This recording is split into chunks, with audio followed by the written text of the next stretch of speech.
Buenas, hoy día vamos a presentar la cuarta parte del discurso del método de René Descartes. Recuerden que la semana pasada vimos la segunda parte y la idea es que ahora, a partir de lo conversado en este video, puedan profundizar tanto con sus lecturas como sus JPs esta parte, estos temas y estas ideas que vamos a ver ahora.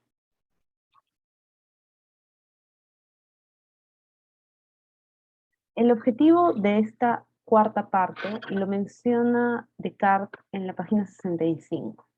Tiempo ha que había advertido que en lo tocante a las costumbres es a veces necesario seguir opiniones que sabemos muy inciertas, como si fueran indudables, y esto dicho ya en la parte anterior.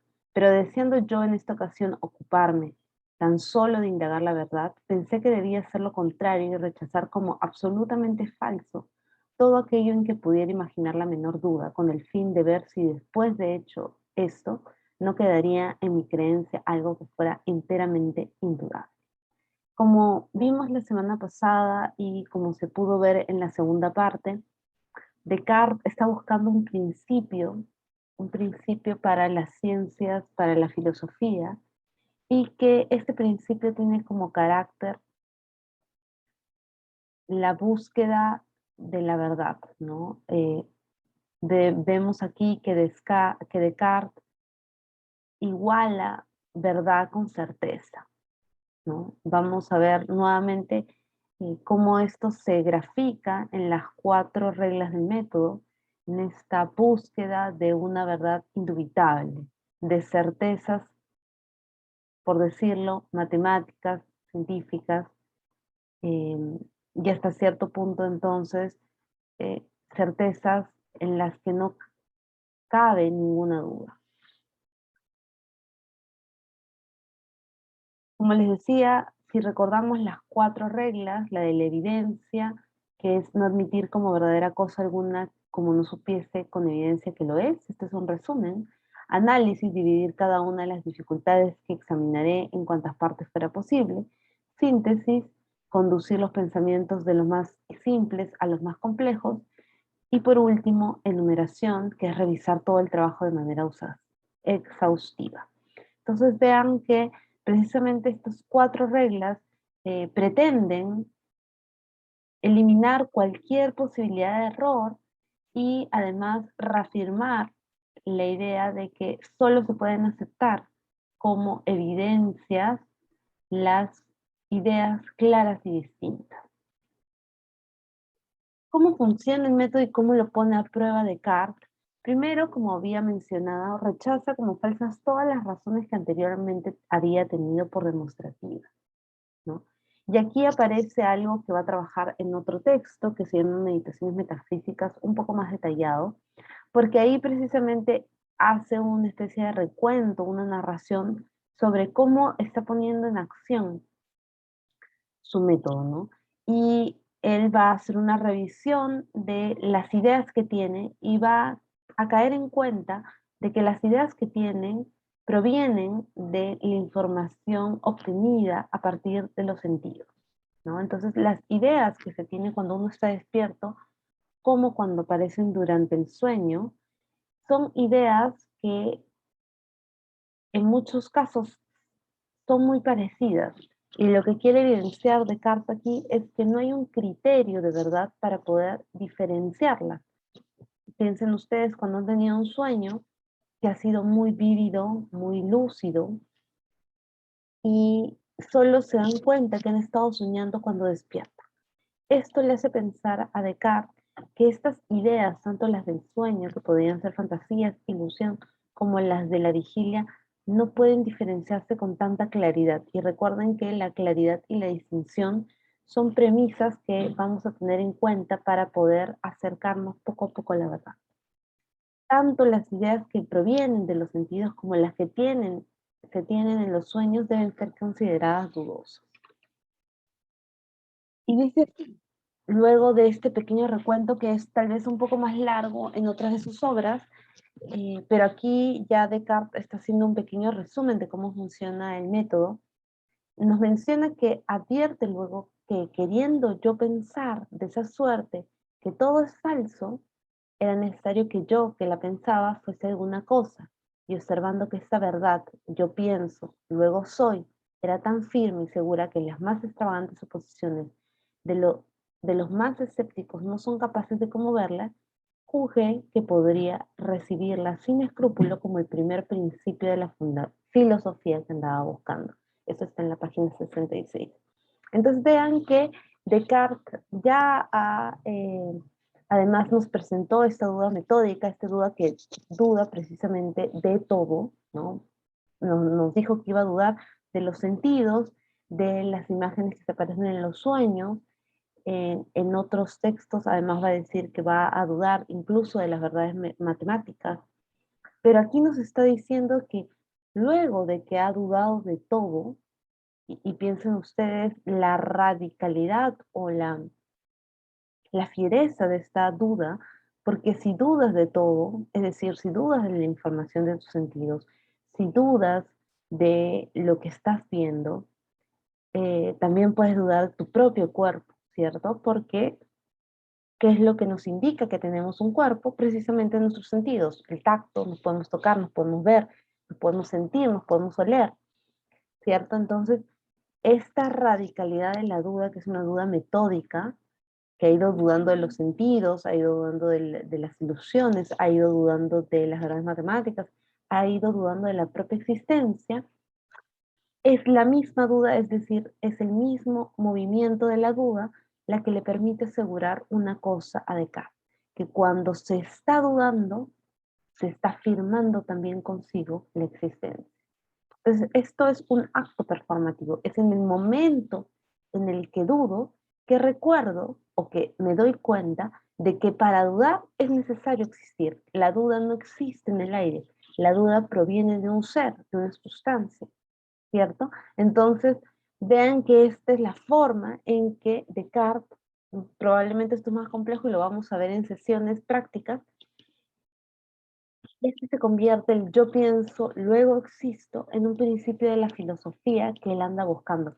Recordemos que su objetivo al comienzo, y lo vimos en la primera y en la segunda parte, es que encontrar un principio, aunque sea solo uno, en el que luego apoyar los nuevos conocimientos que se van revisando, ¿ok? Entonces, es necesario para Descartes llegar a esta verdad. Yo pienso, luego soy, no es una continuidad, no es que yo piense y luego existo, sino más bien es en tanto que pienso, existo. En tanto que pienso, en el momento, en el instante del pensamiento, la existencia se me aparece como una idea clara. Luego, no puedo tener esa idea tan clara sobre mi existencia, pero en el momento del pensamiento sí. Precisamente la idea es que la existencia se afirma en la duda, en el pensamiento. A pesar, dice Descartes, de la negación del cuerpo y del mundo exterior, el solo hecho de dudar de la verdad de las cosas afirmaba al ser, es decir, al yo. Con esto, además, Descartes va a nuevamente volver sobre la idea de que se necesita un criterio de verdad, y este criterio es la claridad y la distinción. Como regla, parece que solo las cosas que se conciben de manera clara y distinta son verdaderas. Y además tengamos en cuenta de que aquí también Descartes se pregunta de alguna forma quién es él, qué es él, y va a llegar a esa idea de que él es una sustancia pensante, es una sustancia que piensa, ¿no? En medio precisamente de estas reflexiones, de estas meditaciones, Descartes descubre que él es una sustancia cuya naturaleza es pensar y que no depende de nada material. Es un alma distinta del cuerpo. Y esta distinción es importante precisamente porque luego vamos a ver un poco eh, los tipos de sustancias que existen para poder entender cómo es posible precisamente que exista algo así como una sustancia pensante que no depende de nada material. Y esto esencialmente es un alma distinta del cuerpo. Pero me gustaría revisar con ustedes esta idea de claridad y distinción, que lo vimos también en la sesión pasada, pero que se vuelve cada vez más una idea central en las obras de Descartes, ¿no? En los temas que él va revisando. Este criterio de verdad, él lo menciona de la siguiente forma.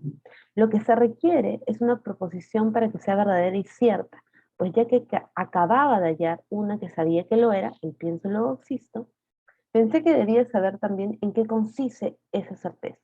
Y habiendo notado que en la proposición yo pienso, luego soy, no hay nada que me asegure que digo verdad, sino que veo muy claramente que para pensar es preciso ser. Busqué que podía admitir esa regla general, que las cosas que concebimos muy clara y distintamente son todas verdaderas, pero que solo hay alguna dificultad en notar cuáles son las que concebimos distintamente. Entonces vean que aquí se vuelve a afirmar esto que mencionábamos, ¿no? Precisamente para Descartes, la proposición, y recordemos lo que hemos visto también en temas de argumentación, la proposición es el significado de la oración. Ese significado, yo pienso, luego soy, yo dudo, también podríamos intercambiarlo, yo reflexiono, yo pienso, yo dudo, que son momentos del pensamiento también, permite que se nos aparezca como una intuición intelectual nuestra propia existencia, ¿no? Nuevamente la idea es, en el momento en el que pienso, también me doy cuenta, o en el momento en el que dudo, que tiene que existir un ser pensante. Entonces, esa idea, esa intuición se aparece ante nosotros de manera clara y distinta. Es innegable que para dudar tiene que existir alguien que dude, es innegable. La duda no existe nuevamente, o la duda no podría ser consciente de sí misma. Se es consciente precisamente en el momento del dudar. Y esa es la idea clara y distinta a la que arriba Descartes en sus reflexiones. Y como les decía, es importante hacer esta distinción porque cuando pasemos a esta idea de la idea de perfección, la idea de Dios, Descartes presupone que nosotros entendemos precisamente esta distinción. Por ejemplo, él dice que el alma es distinta del cuerpo, ¿no? Él además menciona que él es una sustancia pensante. Y este vocabulario, que tal vez no es tan común a nosotros, refiere a un vocabulario que sí era usado en su época. ¿Okay? Entonces, cuerpo, por ejemplo, es una sustancia finita extensa. Sustancia, nuevamente piensen, con una finitud, pero que tiene una extensión. Y miren lo que dice él en la meditación 2. Entiendo por cuerpo todo aquello que puede estar delimitado por una figura, estar situado en un lugar y llenar un espacio. Todo, todo aquello que puede ser sentido, que puede moverse, no por sí, sino por alguna otra cosa que lo toca. Entonces vean que para Descartes, cuando mencione, incluso cuando duda de su cuerpo, precisamente está dudando de estas ideas, ¿no? Los cuerpos, hay que entender esto, para Descartes, la explicación que da es una explicación precisamente mecanicista de su física, ¿no? Los cuerpos tienen cualidades primarias, magnitud, figura, situación, movimiento, y secundarias, calor, olor, sabor, ¿no? Por ejemplo, cuando él va a mostrar en sus meditaciones un ejemplo sobre la cera, él va a decir que si ponemos un pedazo de cera al calor, al fuego, las cualidades secundarias de calor, olor, sabor van a perderse precisamente ante el calor, ante la temperatura, pero que algunas cualidades primarias precisamente se van a mantener, ¿ok? Entonces, lo esencial que es, por ejemplo, lo esencial de la cera no es captado, que serían en este caso la magnitud, las dimensiones, o lo que es en sí la cera, la idea de cera, no va a ser captada necesariamente por nuestros sentidos, que sí serían las cualidades secundarias, el calor, el olor, el sabor, el color, ¿cierto? Más bien, aquí Descartes llega a una idea que es que a pesar de que se pierdan estas cualidades secundarias, se mantiene ideas que no son captadas a través de nuestros sentidos, que son más bien ideas provenientes de las matemáticas, ideas que además eh, refieren no a la información adquirida por nuestros sentidos, ¿no? Nuevamente, esto lo vamos a ver con más tranquilidad en las sesiones, no me quiero adelantar, pero vemos que también además esta idea del cuerpo humano como una máquina, ¿no? Que es que hay que entenderlo así, se rige por leyes generales de la mecánica, la extensión, el reposo, el movimiento, ¿no? La vida para Descartes, eh, eh, y esta es una explicación fisicalista, es movimiento mecánico. En contraposición tenemos la sustancia infinita. Sustancia infinita, dice Descartes en su meditación 3, bajo el nombre de Dios se entiende una sustancia infinita, eterna, inmutable, independiente, omnisciente, omnipotente, por la cual yo mismo y todas las demás cosas que existen, si existen algunas, han sido creadas y producidas.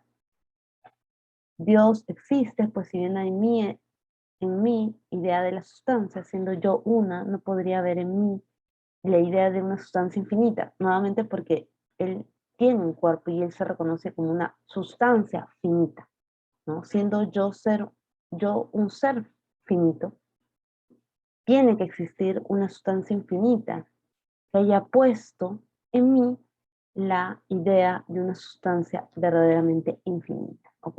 Entonces, esta contraposición que es importante también para poder entender lo que luego Descartes nos va a explicar precisamente en, em, en una especie de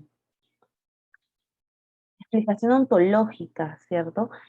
Aquí hay un recurso que utiliza Descartes precisamente para poder asegurar su propia existencia. Volvamos a lo que habíamos llegado ya con certeza, ¿no? Descartes arriba a esta idea clara y distinta de que en el momento del pensamiento se reafirma la existencia, se intuye la existencia, mejor dicho. Yo pienso, en- yo pienso, entonces soy, luego existo, soy, ¿no? La idea de perfección dice cómo aparece en nosotros, siendo nosotros nuevamente sustancia finita, extensa, somos además naturaleza imperfecta, precisamente porque dudamos, ¿no? Descartes reconoce que su naturaleza no es perfecta por el hecho que duda. A pesar de ello, él conoce la idea de perfección. Entonces aquí él se pregunta cómo una sustancia finita puede tener en sí la idea de una sustancia infinita. Dicho de otra forma, cómo una persona que duda puede tener en sí mismo la idea de perfección. Para él, además, la idea de perfección, piensen ustedes, no puede provenir de algo menor, ¿ok? La idea de perfección solo puede proceder de una naturaleza perfecta. Y entonces aquí él va a empezar a revisar un poco las naturalezas que él puede identificar, ¿no? Se pregunta si la idea de perfección puede provenir del mundo, del cielo, de la tierra, pero él considera que em, estas cosas no son superiores precisamente a él. Entonces no puede provenir de estas naturalezas más imperfectas. Piensen que este es un recurso que usa Descartes. La idea de perfección no puede provenir precisamente de una idea más imperfecta, ¿sí? Todo esto que estamos revisando lo vamos a ver con más tranquilidad, solo estoy introduciendo ciertas ideas para que su lectura pueda ser guiada, pero lo vamos a ver con más atención en la sesión. Entonces, la idea de Dios, que es la idea de perfección, debe hacer precisamente haber sido puesta por una naturaleza más perfecta que Descartes. Esta naturaleza perfecta es Dios.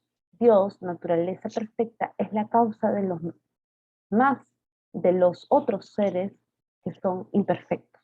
Una naturaleza imperfecta no puede generar y la idea de perfección. Entonces tiene que existir un ser perfecto que haya puesto en mí la idea de perfección. Y con esto, así como en el pienso, luego soy, también se llega a una segunda certeza indubitable, que es que para que exista la idea de perfección en mí, que soy una naturaleza imperfecta, tiene que existir una naturaleza perfecta fuera de mí. Y es así como Descartes empieza a asegurar el mundo fuera de sí. Recuerden que hasta este momento él solo podía intuir de manera clara y distinta su propia existencia en el momento del pensamiento. Y esto hacía que él estuviera encerrado dentro de sí, por así decirlo.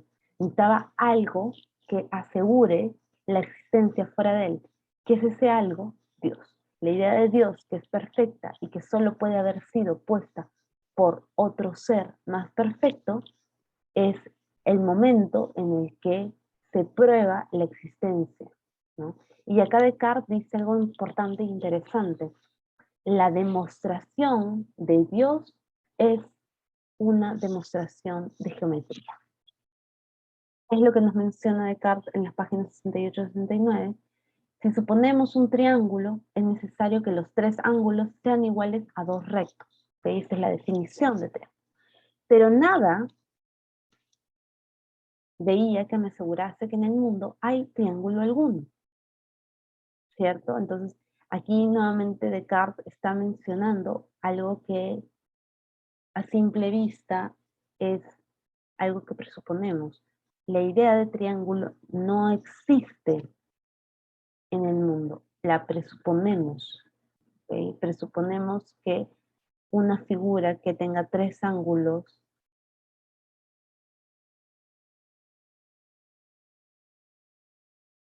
que convergen, ¿no? Y que hacen precisamente la figura del triángulo, es triángulo. En cambio, si volví a examinar, dice Descartes, la idea que yo tenía de un ser perfecto, encontraba que la existencia está comprendida en ella del mismo modo que en la idea de un triángulo está comprendido el que sus ángulos sean iguales a dos rectos. O un lado, una esfera, el que todas sus partes sean igualmente distantes del centro. ¿Okay? Estas ideas, las ideas de que los tres ángulos sean iguales a dos rectos y esto es lo que compone un triángulo, o que en la esfera todas sus partes sean igualmente distantes del centro, no son ideas que adquirimos a partir de la información que provienen de nuestros sentidos. Entonces vean cómo Descartes precisamente con esta idea a la que ha arribado sobre el Dios como garante y el principio para la filosofía, el pienso, luego existo, de alguna forma va en contra de la tradición, ¿no? Los filósofos, dice Descartes, antecesores le han dado credibilidad a lo transmitido por sus sentidos, pero ni la imaginación ni los sentidos pueden asegurarnos nunca cosa alguna como no intervenga el entendimiento. Y esta es una conclusión a la que llega Descartes. Solo el propio entendimiento podría asegurarnos certeza, y no más bien la imaginación o la información que proviene de los sentidos. Descartes trata de asegurar la posibilidad de certezas, precisamente ya la certeza sobre el mundo, sobre el cuerpo, sobre la tierra, a partir de la certeza de la existencia de Dios. Dios se vuelve el garante de precisamente la certeza y de la evidencia, ¿no? Dios como único garante, y lo dice Descartes de la siguiente forma, pues en primer lugar, esa misma regla que antes he tomado a saber que las cosas que concebimos muy clara y distintamente son todas verdaderas, esa misma regla recibe su certeza solo de que Dios es o existe y de que es un ser perfecto y de que todo lo que está en nosotros proviene de Él, de donde se sigue que, siendo nuestras ideas o nociones cuando son claras y distintas, cosas reales y procedentes de Dios, no pueden por menos de ser también en ese respecto verdaderas. A pesar de esto, o sin embargo, Descartes va a concluir su texto diciendo que es nuestro deber librarnos de las dudas. Y esto es importante porque precisamente vuelve a poner en el centro como fundamento último del conocimiento al mismo sujeto. Ya ha garantizado el mundo exterior a partir de el reconocimiento de la existencia de Dios, pero nuevamente regresa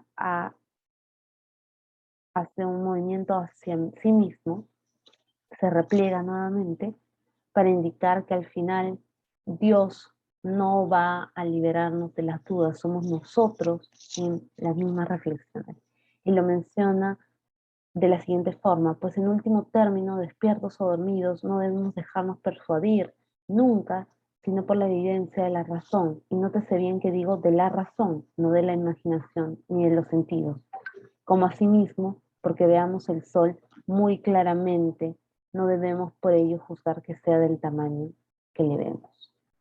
Y así cierra Descartes precisamente la meditación de la cuarta parte del discurso. Y esto es lo que vamos a revisar con más tranquilidad nosotros en las sesiones prácticas. Que tengan una buena lectura.